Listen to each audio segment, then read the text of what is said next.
Bismillahirrahmanirrahim. Qala al-musannif rahimahullahu ta'ala wa nafa'ana bihi wa bi'ulumihi wa bi'ulumikum fid dharain amin. Bismillahirrahmanirrahim. Faslun an-niyyatu qasdu syai'i. An-niyyatu qasdu syai'i muqtarinan bi fi'lihi wa mahalluha al-qalbu wa talaffudhu biha sunnatun wa waqtuha 'inda ghusli wajhi 'inda ghusli awwali juz'in minal wajhi wat tartib alla yuqaddima utwan ala utwin. Bismillahirrahmanirrahim. Faslun utawi iki iku fasol. An-niyatu utawi niyat. Qasdu syai'i iku nejo suwiji-wiji. Muqtarinan hale den barengake bi fi'lihi kalawan ngelakoni syai'. Wa mahalluha lan utawi panggonane niat al-qalbu iku ati. Wa talaffudhu lan utawi ngelafatake biha kalawan niat sunnatun iku sunnah. Wa waqtuha lan utawi waktune niat inda ghusli awwali juz'in iku ing dalem nalikane basuh kawitan bagian minal wajhi saking rai.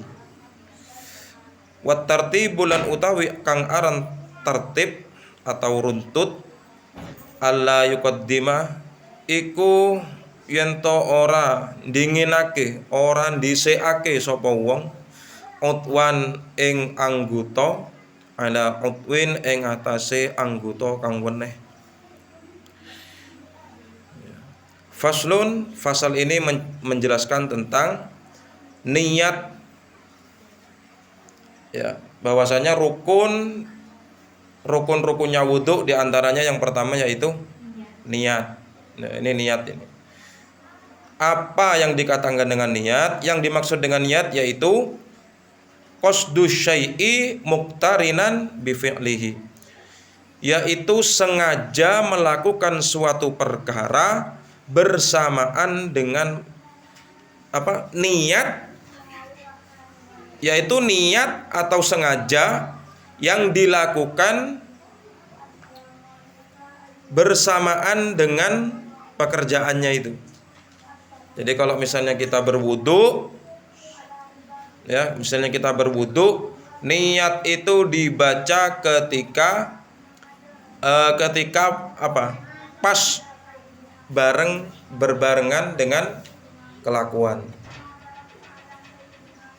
Itu niat. Wa mahalluha al-qalbu. Niat itu tempatnya di hati. Niat itu tempatnya di hati. Wes. Ini tentang masalah ini niat wudu, niat sholat, niat tayammum misalnya. Jadi niat itu harus bersamaan dengan pekerjaannya yang kita lakukan. Tempatnya niat yaitu hati. Kemudian wat talaffudzu biha, melafatkan niat itu hukumnya sunnah. Misalnya wudu, nawaitul wudu li raf'il hadatsil asghari fardhan lillahi ta'ala.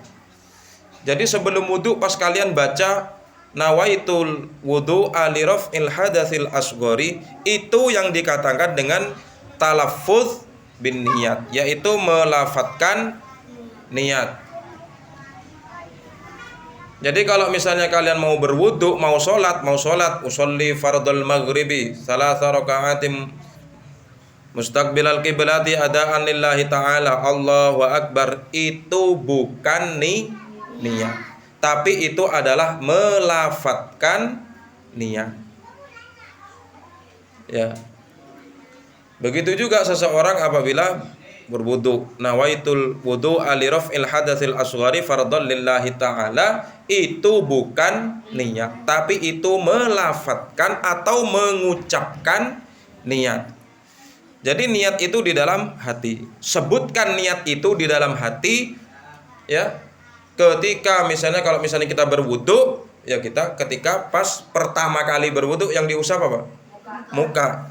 yang dibasuh muka. Berarti ketika membasuh muka, kalian harus menyebutkan niatnya wudhu itu di dalam hati. Paham nggak? Kalau misalnya pas gak niat, hatinya gak berniat, gak sah wudhu. Wudhu gak sah, sholat gak sah. Ya. Makanya talaffuz atau melafatkan niat itu hukumnya sunnah. Ya.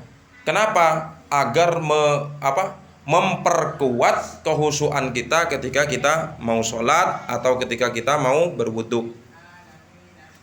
Ya, paham tidak? Ya. Jadi itu yang diajarkan itu, ya, nawaitul wudu, itu bukan niat. Itu cuma melafatkan niat atau mengucapkan niat.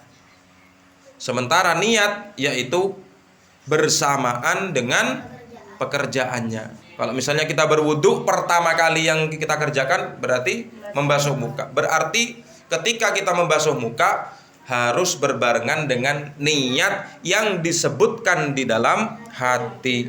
Kalau misalnya kita sholat, ketika takbir Allah baru disebutkan niatnya. Kalau cuma niat usolli fardhal maghribi, itu bukan niat tapi melafatkan niat. Ini penting ini. Kenapa niat itu kok sampai kok di dalam hati?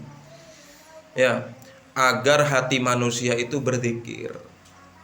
Ngerti nggak maksudnya? Agar hati manusia itu berzikir. Banyak orang itu yang hanya memiliki akal tapi hatinya petang. Hatinya petang gelap. Paham tidak? Kenapa kok hati? Karena suatu saat nanti manusia akan datang menghadap kepada Allah, ya. Yang diterima oleh Allah itu orang-orang yang memiliki hati yang bersih. Ya.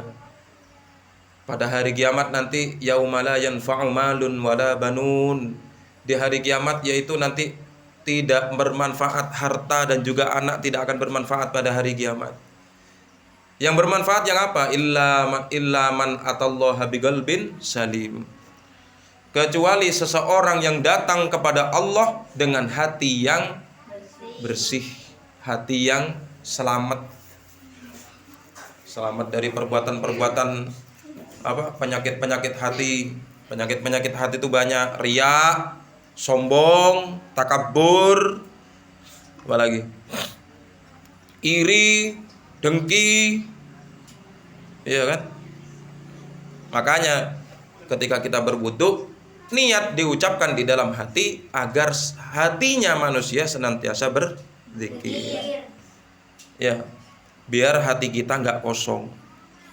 Wa waktuha, ya, waktunya niat, yaitu, ya, inda ghusli awwali juz'im minal wajhi, ketika membasuh bagian pertama dari muka.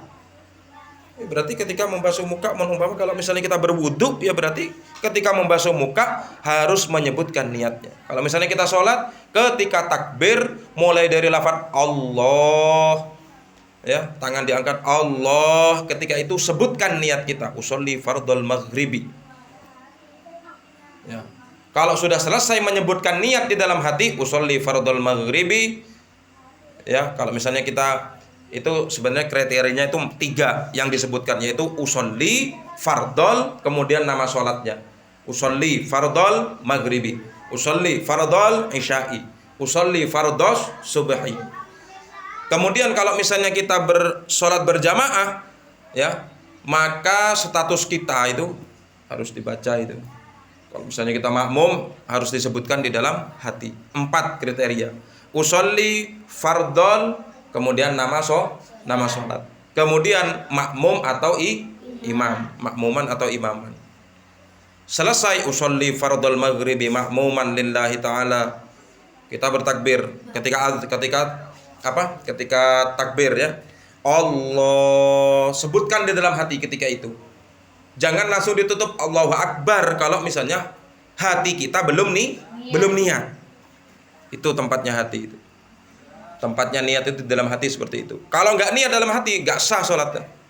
Karena niat termasuk salah satu rukun daripada rukun sholat dan juga rukun wudhu. Percuma ya kita sholat tapi sholat kita nggak sah, nggak diterima oleh Allah. Wat tartib. Nah, sekarang yang dinamakan dengan tertib yaitu alla yuqaddima utwan ala utwin, yaitu tertib runtut, teratur mulai dari pertama sampai terakhir. Umpama kita berwudu, ya dimulai dari membasuh muka sekaligus baca niat, kemudian tangan, kemudian mengusap sebagian kelapa, kepala, kemudian pas langsung kaki. Telinga itu hukumnya sunnah. Runtut. Ya, tertib. Kalau nggak tertib, ya nggak sah. Mau wudhu pas tangan dulu nggak sah. Paham ya? Faslun al-ma'u qalilun wa katsirun. Al-qalilu madunal kullataini wal katsiru kullatani fa aktsar. Faslun utawi iki iku fasol. Al-ma'u utawi banyu. Sekarang membahas tentang air. Karena air ini untuk kita bersuci itu harus menggunakan air. Al-ma'u utawi banyu qalilun iku ana kalane banyu setitik, wa katsirun lan ana kalane akeh. Jadi air itu terbagi menjadi dua, yaitu air sedikit dan air banyak. Ya. Tuh. Jadi air itu terbagi menjadi dua, air sedikit dan air banyak. Enggak usah dibahas. Oh, air teh, air susu, air sosokan. Ya, air peceren. Sekarang dibahas. Jadi air itu terbagi menjadi dua, air sedikit dan air banyak. Al-qalilu utawi banyu kang setitik. Ma iku banyu dunal kullatani kang kurang saking rong kullah. Air yang sedikit yaitu air yang kurang dari 2 kullah. Ini dua kullah ini menurut hitungan Irak. Orang Irak, ya. Tak lagi saya jelasin. Wal katsiru lan utawi banyu kang akeh kullatani iku banyu kang rong kullah. Ya. Air yang banyak yaitu air yang mencapai 2 kullah. Ukurannya 2 kullah. Fa aktsara mongko hale luwih akeh atau lebih banyak. 3 kullah, 4 kullah lebih baik. Ya. Nah, ini untuk kita berwudu. Sementara yang harus kita gunakan untuk berwudu atau untuk mandi itu harus air yang banyak.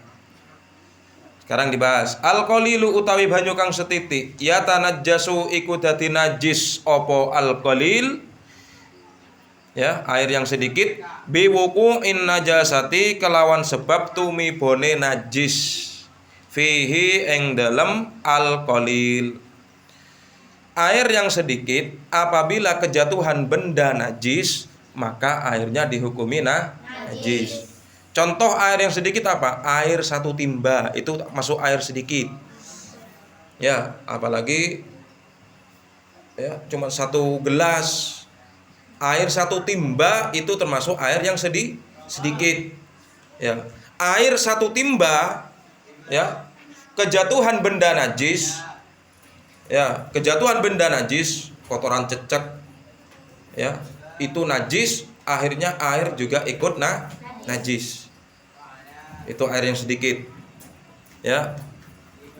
Jadi kalau misalnya kalian itu buat minuman, buat teh atau buat kopi, ketika pas tutupnya itu dibuka, pas cocok, ya, cuman dibuang itu najis itu. Ya. Jadi kalau najis jangan sampai kita memakan benda atau barang yang najis walaupun enak. Makanya kita kenapa kok gak boleh makan babi? Karena babi najis. Ya. Sesuatu yang najis berarti kotor. Makanya di dalam babi itu terdapat banyak sekali cacing pita. Bukan cacing manpita. Wis, itu air yang sedikit ya. Wa illam yataghayyar lan senajan ora owah opo alkolil. Ya. Air yang sedikit itu apabila kejatuhan benda najis maka ikut najis. Meskipun airnya itu tidak berubah. Warnanya tidak berubah, enggak. Tapi tetap najis hukumnya. Air satu timba, kejatuhan barang yang najis, kejatuhan benda najis, ikut najis walaupun airnya tidak berubah. Warnanya enggak berubah. Tuh.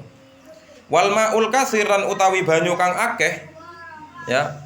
La yatanajjasu iku ora dadi najis apa al katsir illa idza taghayyara angin ing dalem tatkalane owah ta'muhu apa rasane katsir au launuhu utawa rupane atau warnane al katsir au rihuhu utawa ambune al katsir. Kalau air yang banyak, air yang mencapai 2 kullah bak mandi, nah itu kan kebanyakan kalau bak mandi kan kebanyakan mencapai 2 kullah. Kejatuhan benda najis tidak menjadi najis. Ngerti nggak? Jadi bak mandi kalian misalnya kejatuhan benda yang najis itu airnya tidak najis.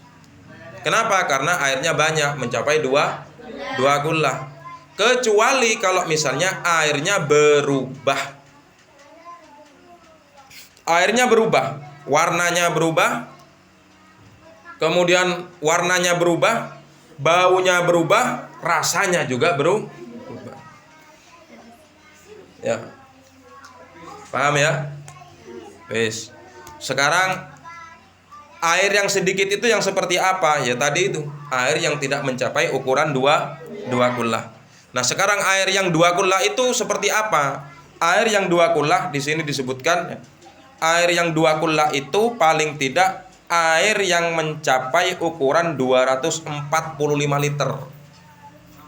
Ukuran 245 liter. Kalau misalnya kita itu punya bak mandi, maka paling tidak bak mandi kita itu panjang, lebar, kedalaman kurang lebih 60 cm. Ya. Kalau 60 cm itu paling tidak seukuran tangan orang dewasa ini 1 meter. Kalau ini 1 meter ya 60 cm.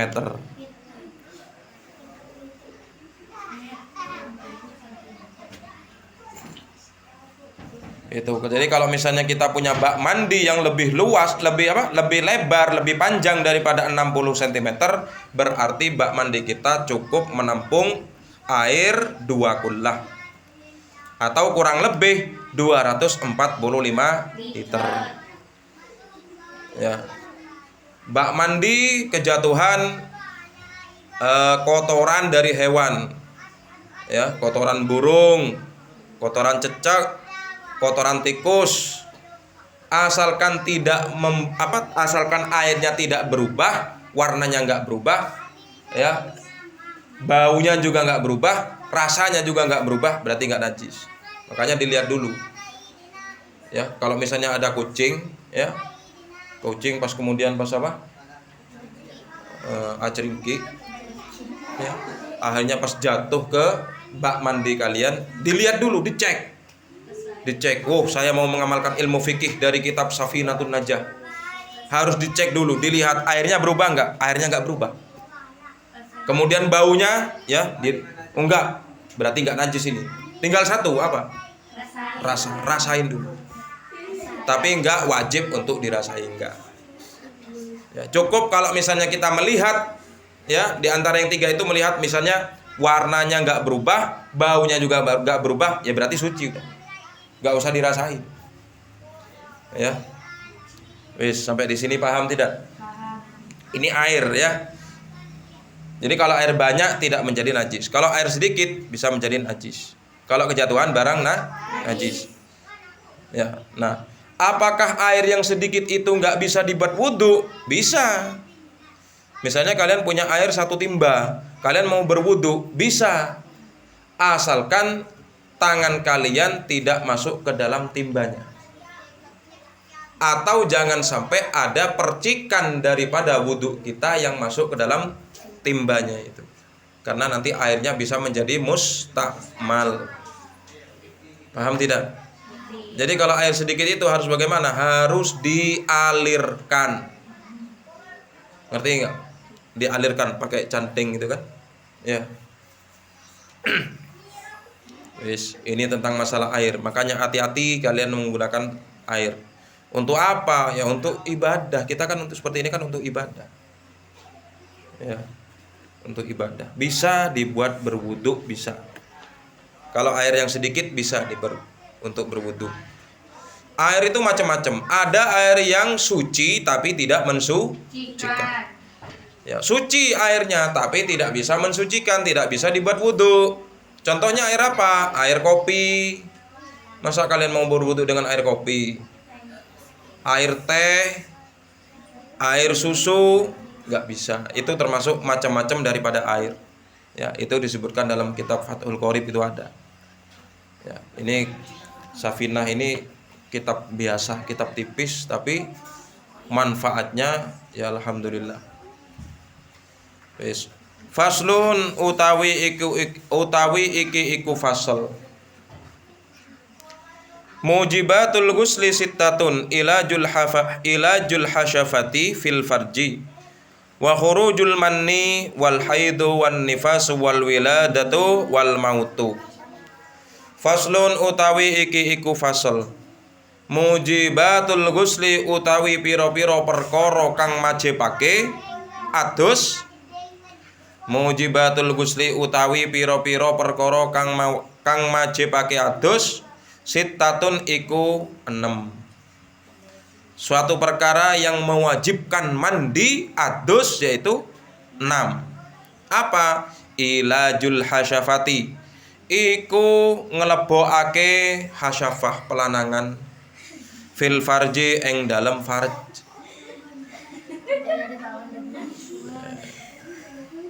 Ilajul hasyafati ngelebokake pelanangan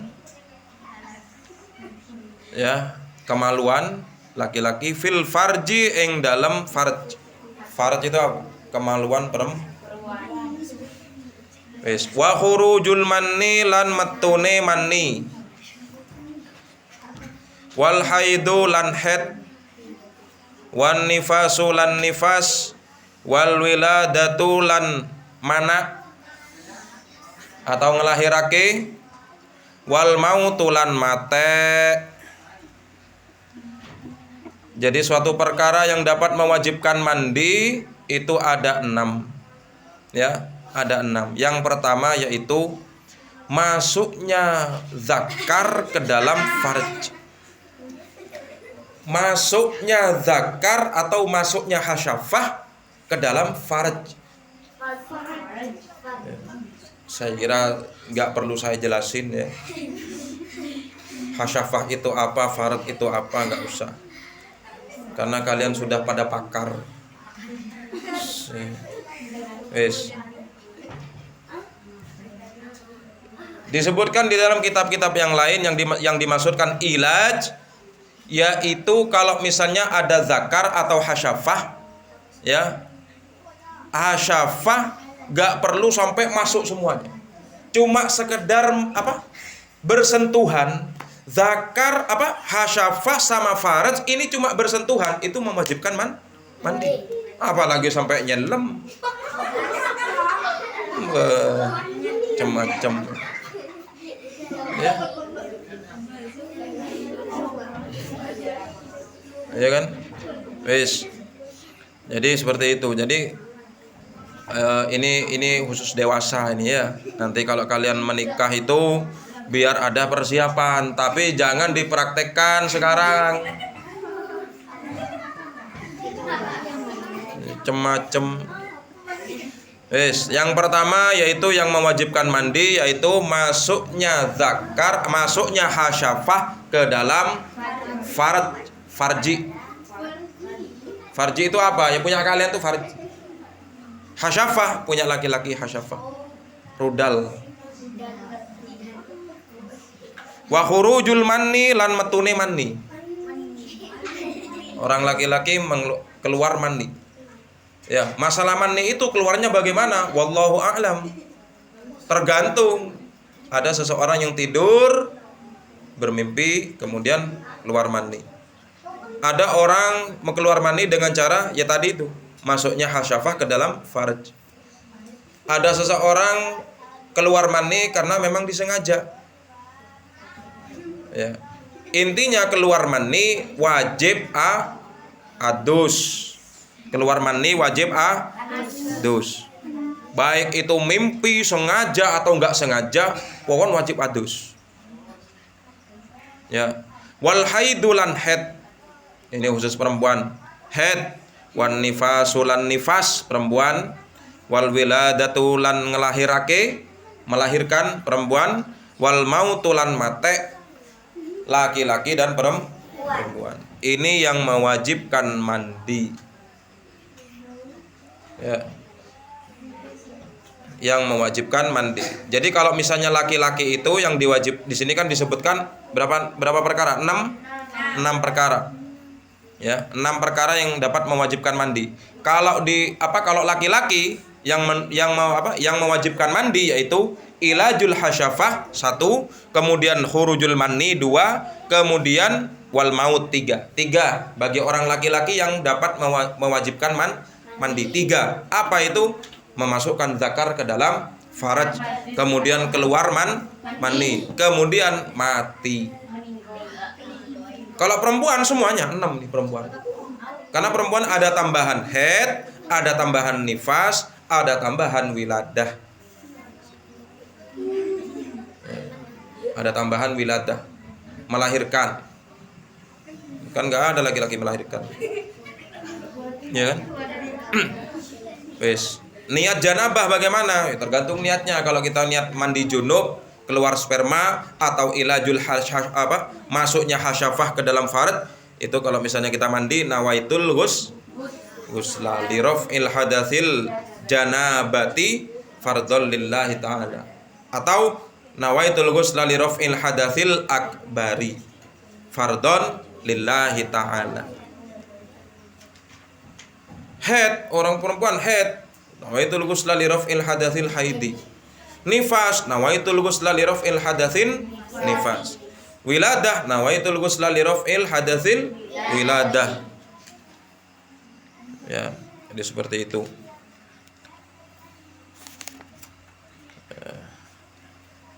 Sekarang masuk fardu-fardunya mandi, ya, cuman sedikit.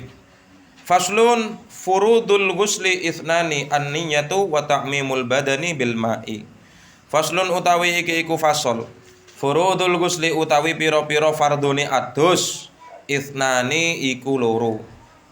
An-niyatu rupane suci niat, wa ta'mimul badani bil ma'i lan ngeratakake awak badan bil ma'i kelawan banyu. Fardu-fardunya mandi seperti itu. Jadi fardunya mandi tetap ada niatnya. Kalau misalnya kita mandi, apa dulu yang harus kita basuh apa dulu? Kepala, dari kepala. Berarti niat itu dibaca di dalam hati ketika kita menuangkan air ke atas kepala kita. Jadi ya, cebokan pertama, nawaitul ghusla li raf'il hadatsil akbari fardhon lillahi ta'ala, sebutkan di dalam hati. Yang kedua, meratakan air ke seluruh badan. Makanya badan ini harus basah semuanya. Ya, termasuk ini rambut. Yang dimasukkan rambut bukan cuma berarti rambut yang ada di kepala, tapi rambut yang ada di seluruh badan harus basah. Termasuk rambut atas dan rambut bawah. Ya, itu harus rata masuk air. Ya. Makanya sunnah untuk sambil digosok-gosok badannya, sambil digosok-gosok. Ya, bukan hasyafahnya yang digosok-gosok. Ya. Wis. Faslun syurutul wudu'i asyratun wallahu ta'ala a'lam bisawab fa ya rabbi waffiqni. Ya Allah ya Rabbi irhamni